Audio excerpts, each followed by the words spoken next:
রসুলকে আল্লাহ বলছেন মোহাম্মদ সাল্লাল্লাহু আলাইহি ওয়াসাল্লাম। আল্লাহ আমাদের নবীকে মোহাম্মদ বলে ডাকতেন, জিবরাইল আমাদের নবীকে মোহাম্মদ বলে ডাকতেন, আর সাহাবীগণ আল্লাহ নবীকে বলতেন আল্লাহ রসুল এটা করব, আল্লাহ রসুল এটা বলবেন, আল্লাহ রসুল এটা দিবেন। তো সাহাবীগণ কিভাবে বলতেন? আল্লাহর রসুল, আল্লাহ রসুল করেছেন, আল্লাহ রসুল দিয়েছেন। আর নাম ধরে ডাকতেন কে? জিবরাইল এবং আল্লাহ। আর আমাদের ভারত বাংলাদেশ পাকিস্তানের ওলামায়ে কেরাম বলছে হুজুরে পাক সাল্লাল্লাহু আলাইহি ওয়াসাল্লাম, মানে ডাকি বেদাত। ডাকটাই জানে না, কি যে শিখলো। হাদিস কোরআন আল্লাহ ভালো জানে। হুজুরে পাক, হুজুরে পাক দিস, ওরে মানে প্রথমটাই হারাম। হুজুর মানে আল্লাহ নবী মরেননি, উপস্থিত, হাজের নাজের। ওই মিলাদ পড়তে পড়তে চলে আসবে, তখন লাভ দিয়ে দাঁড়িয়ে যাবে। হুজুর মরেননি, যে চলে এসেছেন।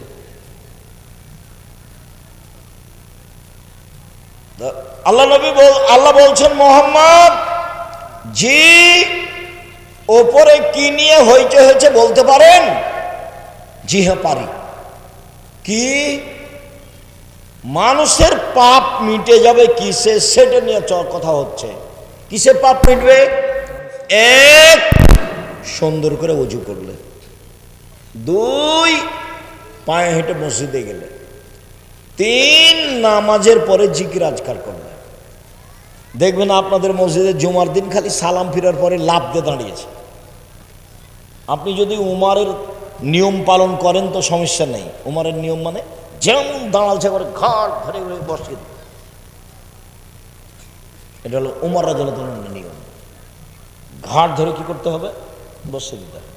মসজিদ কেমন তোমার বাবার সম্পত্তি? তুমি মসজিদে এসেছো, মসজিদের নিয়ম নিয়ে চলতে হবে তোমার। মসজিদ যার, তার কাছে অনুমতি, এমনি বসা যায় না। আল্লাহ আপনার ঘরে বসবো কি এভাবে কি কথা হবে? পদ্ধতি হলো 2 রাকাত সালাত পড়ো, তাহলে অনুমতি হয়ে গেছে। মসজিদে বসার অনুমতি কি? 2 রাকাত সালাত। মসজিদ যার, তার কাছে অনুমতি নিয়ে বসতে হবে। তা আমি কি এখন আল্লাহকে বলতে পারবো যে আল্লাহ আপনার ঘরে বসবো কি? উনি কি আমাকে বলবেন যে বসেন? তো মানুষের সাথে তো আল্লাহ কথা বলেন না। এখন কি করতে হবে? পদ্ধতি কি? 2 রাকাত সালাত, এটাই পদ্ধতি। এই পদ্ধতিতেই আসতে হবে। তো সুন্দর করে ওযু, পায়ে হেঁটে মসজিদ আর সালাতের পরে বসে জিকির আজকার, এমনি তাৎক্ষণিক উঠা যাবে না। তারপর আল্লাহ রাসূল বলছেন মান ফাআলা যালিকা আসাবে খাইরিন মাতাবে খাইরিন।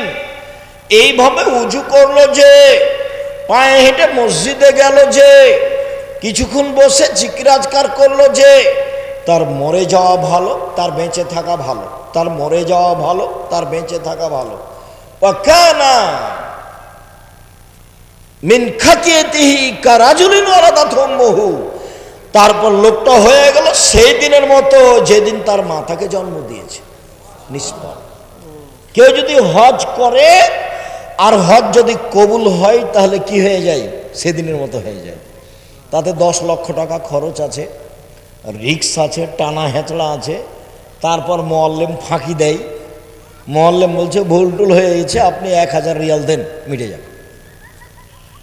500 রিয়াল দেন, আরো কত কি, তার কোনো হিসাব নাই। কত জিদ্দার, কত ঢাকার, কত কি যে করলো হুজুর। খালি বললো যে এ আর সেই, আমরা করতে থাকলাম। তারপরে যদি কবুল হয় তাহলে সেদিনের মতো, যেদিন মা জন্ম দিয়েছে। এবার দেখেন, মা জন্ম দিয়েছে যেদিন, সেদিনের মতো হওয়ার সহজ পথ: 1, সুন্দর করে ওযু। 2, পায়ে হেঁটে মসজিদ। 3, সালাতের বসে একটু পরে একটু জিকির। মনে থাকবে না? মনে হয় তো। রাসূল সাল্লাল্লাহু আলাইহি সাল্লাম বললেন, পৃথিবীর মানুষ সুন্দর করে রুকু করো, সিজদা করো, আমি তোমাদেরকে পিছন থেকে দেখতে পাই। এটা হলো মজা। এখানে পিছনে চোখ নাই। নবীর পিছন দিকে চোখ ছিল না, কিন্তু দেখতে পেতেন। এটা কি? মুআজিজা, অলৌকিক ক্ষমতা। অলৌকিক ক্ষমতা বুঝেন? আর একটু বুঝিয়ে বলি।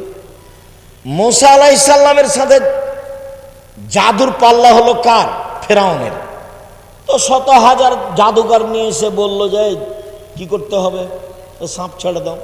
রস্সি লাঠি সাপ হয়ে গেল, বিশাল বিশাল সাপ মুসার দিকে ধাওয়া করে আসছে। তা আল্লাহ বলছেন যে তুমি দেরি করছো কেন, তোমার লাঠিটা ছেড়ে দাও। তো লাঠিটা যেমন ছেড়েছে তেমন মাঠে যা সাপ ছিল একবারই ধরে নিয়েছে। তো এই তো বুঝতে ভুল হচ্ছে ফেরাউনের।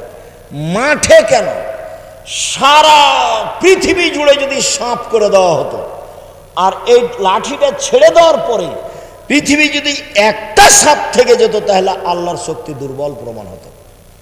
এই মাঠ কেন, সারা পৃথিবী জুড়ে যদি সাপ পূর্ণ করা হতো, তারপরে লাঠিটা ছেড়ে দেওয়ার পরে যদি একটা সাপ থেকে যেত, তাহলে কার শক্তি দুর্বল হতো? আল্লাহ। এলো অলৌকিক ক্ষমতা। তেল নাই, ইঞ্জিন নাই, চেয়ারে বসে বলছেন সুলাইমান আলাইহিস সালাম চলো। কোথায় যেতে হবে? ইরাক। উঠতে উঠতে সকালই চলে গেছে ইরাক। এর নাম হলো মুআজিজা, অলৌকিক ক্ষমতা। তো পিছন দিক থেকে দেখতে পাচ্ছেন এটা কি? অলৌকিক ক্ষমতা। বারা ইবনে আযিব রাদিয়াল্লাহু তাআলা আনহু বলেন, রুকুন নবী সাল্লাল্লাহু আলাইহি সাল্লাম সুজুদুহু বাইনা সাজদাতাইনি ওয়া রাফু মিনার রুকু মা খালাল কিয়াম ওয়াল কউদ কারিবিনাল মাসসামাই। শুনেন, রুকুর সময় যতটুকু, রুকু থেকে উঠে দাঁড়িয়ে থাকার সময় ততটুকু, সিজদার সময় যতটুকু, সিজদা থেকে উঠে দাঁড়িয়ে থাকার সময় ততটুকু, দাঁড়ানো এবং আত্তাহিয়াতের বৈঠক ব্যতীত সব সমান সমান, সব সমান সমান। যতক্ষণ রুকুতে থেকেছেন ততক্ষণ রুকু থেকে উঠে দাঁড়িয়ে থাকতে হবে। এমন কোথাও যদি মসজিদে যদি বেশিক্ষণ দাঁড়ান, দেখবেন সব বাকিগুলো চলে গেছে সিজদায়, উঠে গরম হয়ে যাবে। হে কি ব্যাপার, কিন্তু হুজুর তো যায়নি, আমরা দেখি আগে সবাই চলে গেছে। হাদিস বুখারী মুসলিম। রুকুতে যতক্ষণ ছিল দাঁড়িয়ে ততক্ষণ থাকবে, মোটামুটি সমান সমান।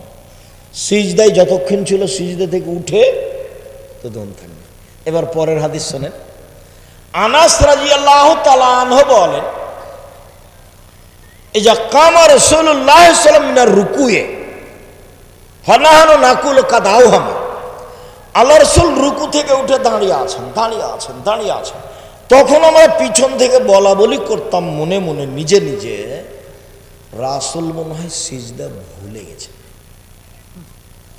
উনি সিজদায় যাচ্ছেন না কেন? কাদাউহামা, উনি মনে হয় সিজদাতে যাবেন, এটা ভুলে গেছে। ও ইয়াসজুদু ইয়াকুদু বাইনা সাজদাতাইনি, সিজদা থেকে উঠে বসে আছেন, আবার সিজদায় যাবেন, তো উঠে বসে আছেন। ওয়াকাদ নাকুলু কাদাউহামা, আমরা পিছন থেকে বলতাম আর একটা যে সিজদা করতে হবে, এইটা মনে হয় আল্লাহ নবী কি করেছেন? ভুলে গেছে। আচ্ছা, উনি সিজদায় যাচ্ছেন না কেন? উনি কি মনে করেছেন যে দুটাই হয়ে গেছে? পিছন থেকে কে বলা বলি করছেন? সাহাবীগণ। হাদিস বুখারী মুসলিম, মানে সন্দেহের কোনো সুযোগ নেই। যারা যারা আমার উপরে দুর্বলতা পোষণ করেছে, তারা আমার উপরে মনের রাগ আছে, সেজন্য বলেছে। আমি বলেছি যে আম গাছে জাম ধরতে পারে, ধরে না। অমাবস্যার রাতে চাঁদ উঠতে পারে, উঠে না। সুঁয়ের ছিদ্র দিয়ে লাঙ্গলের ফাল ঢুকতে পারে, ঢোকে না। সুঁয়ের ছিদ্র দিয়ে লাঙ্গলের ফাল ঢোকে যেতে পারে। আম গাছে জাম ধরে যেতে পারে, অমাবস্যার রাতে চাঁদ উঠে যেতে পারে, এগুলো ঘটে যেতে পারে। আমি যেই কথা বললাম সেই কথাতে সন্দেহ আছে বলে কিয়ামত পর্যন্ত চেষ্টা করলে সরিষা ঢোকানো যাবে না, তার নাম বুখারী মুসলিম। তো এখন ওরা মনে করেছে যে উনি এটা নিজের কথা বললেন, তখন খেপে গেছে। আমি কোনোদিন এরকম পর্যায়ে নিজের কথা বলিনি। তখন আমি কোন কথাটা বলেছি যে হ্যাঁ, এই কথাটা কোন হাদিসে আছে? বুখারী মুসলিমে আছে। আমার তো সাহস আছেই, যার কারণে আমি নির্ভীক বলি। সন্দেহযুক্ত কথা আমি 90 সাল থেকে নিয়ে এখন পর্যন্ত কোনোদিন বলিনি। তবে আমি মানুষ, কোথাও ভুল ত্রুটি থাকতেও পারে। আমি শরীয়তের নামে, ধর্মের নামে মিথ্যা কিছু বলে, রূপক কিছু বলে পরকাল হারাতে রাজি নই। আমার জীবনে যেটা সবচেয়ে সাহস, সেটা হলো আমি জাতির কাছে ধর্মের নামে ফাঁকি দিইনি। এটা আমার বেশি সাহস। প্রতিষ্ঠান চালাতে গিয়ে 10 পয়সার ক্ষতি করিনি, এটা আমার সাহস। তবু আমি মাঝে মধ্যে বলি, যদি কোথাও 19-20 হয়ে গিয়ে থাকে তা আমি বেতন নিই না। প্রতিষ্ঠানে পড়ায় আমি বেতন নিই না, তো 19-20 হলে তুমি ওইটাতে পার করে দিও। আমি প্রতিষ্ঠানের কাছে জিম্মি নই। তো যেহেতু লক্ষ লক্ষ কোটি টাকার ব্যাপার, প্রতি মাসে 40 লাখ টাকা বেতন লাগে। কত লাখ টাকা? 40 লাখ। তাতে এটা দারোসা নাকি? দারোসার লোকও আছে, কত টাকা যে দেয় তা আমি বলতে পারছি না। এখন যদি দারোসার লোক বলে আপনারা এইসব 1 পয়সা দিন না, তো আমার কিছু করার নেই। তবে চলছে জামিয়া সালাফি, 5000 প্রায় ছেলে মেয়ে, 300 জন শিক্ষক শিক্ষিকা। রাজশাহীতে যেটা, সেটা হলো প্রায় 50 বিঘা জমির উপরে। রূপগঞ্জে যেটা, সেটা প্রায় 100 বিঘা জমির উপরে। দিনাজপুরে যেটা, সেটা প্রায় 20 বিঘা জমির উপরে। ময়মনসিংহে যেটা জমি রেডি প্রায় 10-12 বিঘা। কুষ্টিয়ায় যেটা জমি রেডি প্রায় 10-15 বিঘা। ঝিনাইদহ যেটা রেডি প্রায় 5 বিঘা। ফেনীতে যেটা রেডি প্রায় 10-12 বিঘা। চট্টগ্রামে যেটা রেডি সেটা 10-12 বিঘা। চট্টগ্রাম শহরে যেটা, সেটা একটু কম, একটা 10 শতক আর একটা মনে হয় 30 শতক, একবারে শহরে, হালি শহরে। আনন্দবাজার হালি শহর চট্টগ্রাম। আলহামদুলিল্লাহ, সম্মানিত দিনী ভাই বোন, তো সবচেয়ে বেশি শক্ত কোথায় আমি আছি? আমার দৃঢ়তা কাজ করে, দিন ধর্মের কথা বলি, এতে আমার কোনো সন্দেহ কাজ করে না, কোনো সন্দেহ নেই। সম্মানিত দিনী ভাই বোন, আয়েশা রাদিয়াল্লাহু তাআলা আনহা বলেন, কানান নবী সাল্লাল্লাহু আলাইহি ওয়াসাল্লাম ইকসিরু ফির রুকু'i ওয়াস সুজুদে সুবহানাল্লাহি ওয়া বিহামদিহি সুবহানাকা আল্লাহুম্মা রাব্বানা ওয়া বিহামদিকা আল্লাহুম্মা ইগফিরলি। আল্লাহর নবী রুকু এবং সিজদায় বেশি বেশি বলতেন, সুবহানাকা আল্লাহুম্মা রাব্বানা ওয়া বিহামদিকা আল্লাহুম্মা ইগফিরলি। হে আল্লাহ, তোমার প্রশংসা সহকারে তোমার পবিত্রতা বর্ণনা করছে, আমাকে ক্ষমা করো। মুখস্থ না থাকলে মুখস্থ করে নিতে হবে। তোমাদের সময় দিলাম 1 দিন 24 ঘন্টা, আর মুরব্বীদের সময় দিলাম 7 দিন। মুখস্থ করতেই হবে ইনশাআল্লাহ। সব বইয়ে পাবেন। মহতারাম আমিরে জামাত ডক্টর আসাদুল্লাহ গালেবের বইয়ে পাবেন। আমরা যে ভাঙাচোরা ছেঁচড়া মেচড়া বই লেগেছি, রাসূল সাল্লাল্লাহু আলাইহি ওয়াসাল্লামের সালাত বনাম প্রচলিত সালাত, এতেও আছে আলহামদুলিল্লাহ। আমি মানুষ হিসেবে চেষ্টা করেছি নিজের কোনো কথা এখানে না পেশ করা, গোটা বইয়ের শুরু থেকে শেষ পর্যন্ত। সুবহানাকা আল্লাহুম্মা রাব্বানা ওয়া বিহামদিকা আল্লাহুম্মা ইগফিরলি বলা তো অভ্যাসই হতে হবে। দুয়ার মধ্যে এটা সবচেয়ে বেশি গুরুত্ব রাখে। 2, আয়েশা রাদিয়াল্লাহু তাআলা আনহা বলেন, কানান নবী সাল্লাল্লাহু আলাইহি ওয়াসাল্লাম ইয়াকুলু ফি রুকুইহি ওয়া সুজুদিহি সুবহান কুদ্দুসুন রাব্বুল মালাইকাতির রূহ। সুবহান কুদ্দুসুন, তিনি পবিত্র, কুদ্দুসুন, তিনি অতীব পবিত্র, রব্বুল মালাইকাতে, তিনি সব ফেরেশতার প্রতিপালক, ও রূহ, জিবরাইলের প্রতিপালক। ইনি পার্সোনাল ফেরেশতা, দামি, খুব সম্মানী। চটকার আর একটা কথা মনে পড়লে একটু বলি, আপনাদের উপকারে আসবে। সেটা হলো এই যে আমাদের নবীকে জিবরাইল আলাইহিস সালাম নিয়ে যাচ্ছেন আল্লাহর কাছে মেরাজ। এখন প্রথম আকাশে গিয়ে দেখেন দরজা বন্ধ, তো জিবরাইল বলছেন দরজা খুলেন, তো পাহারাদার বলছে কে? বললাম জিবরাইল। আপনার সাথে কে? মোহাম্মদ। আপনাকে পাঠানো হয়েছিল? জি। পাঠানো হয়েছে। আচ্ছা, সাধারণ পাহারাদার এত বড় কথা বলছে মানে ঠেকে রেখেছে, ঢুকতে দিচ্ছেন না। পাহারাদারের ক্ষমতা, পাহারাদার ঘুমাতে পাবে না এবং প্রধানমন্ত্রীকে ঢুকতে দেবে না, মালিককে ঢুকতে দেবে না চিনতে না পারলে। বুঝাতে পারিনি কথা? ফ্যাক্টরির মালিককে ঢুকতে দিবে না চিনতে না পারলে, এটা উচিত, চাকরি থাক আর না থাক। কোনো ব্যক্তিকে না চিনে ঢুকতে দিবে না। এ দেখেন, সাধারণ ফেরেশতা ঠেকিয়ে রেখেছে কাকে? ফেরেশতা জগতের সবচেয়ে দামি ফেরেশতাকে, জিবরাইলকে। মানুষের জগতের সবচেয়ে দামি মানুষকে, কাকে? মুহাম্মদ সাল্লাল্লাহু আলাইহি ওয়াসাল্লাম। কত জেরা, আপনি কে? জিবরাইল। আপনার সাথে কে? মুহাম্মদ সাল্লাল্লাহু আলাইহি ওয়াসাল্লাম। পাঠানো হয়েছিল? জি, পাঠানো হয়েছিল।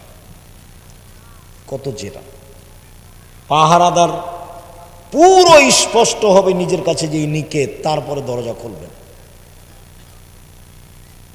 তন্দ্রা গেলে পাহারাদারি চলবে না, ঘুমালে পাহারাদারি চলবে না, যে আসলো তার জন্য খুলে দিলে পাহারাদারি চলবে না।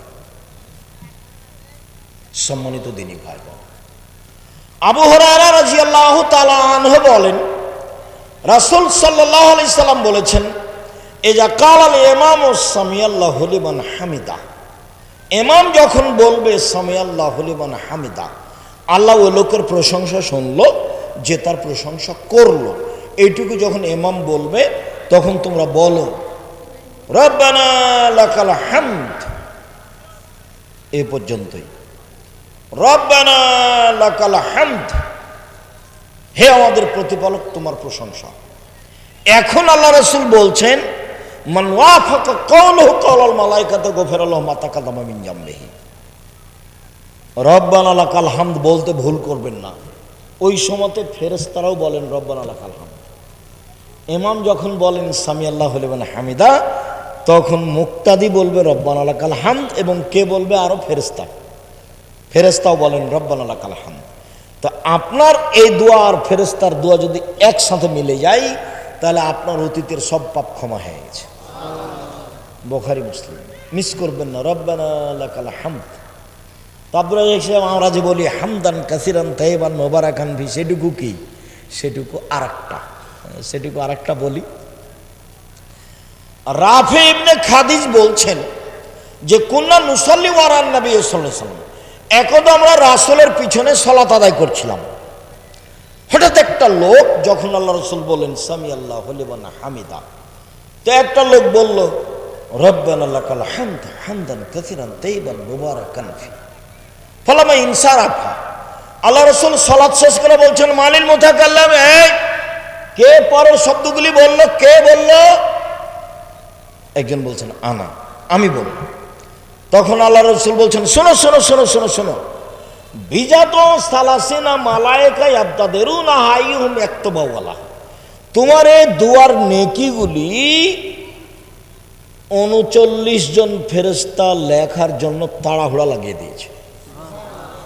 30-এর অধিক, 39 পর্যন্ত 39 জন ফেরেশতা তাড়াহুড়া লাগিয়ে দিয়েছে এটা লেখার জন্য। নেই, শুনুন, রব্বানা লাকাল হামদ হামদান কাসিরান তাইবান মুবারাকান ফি বলা যায়, তবে জোরে বলতে হবে না।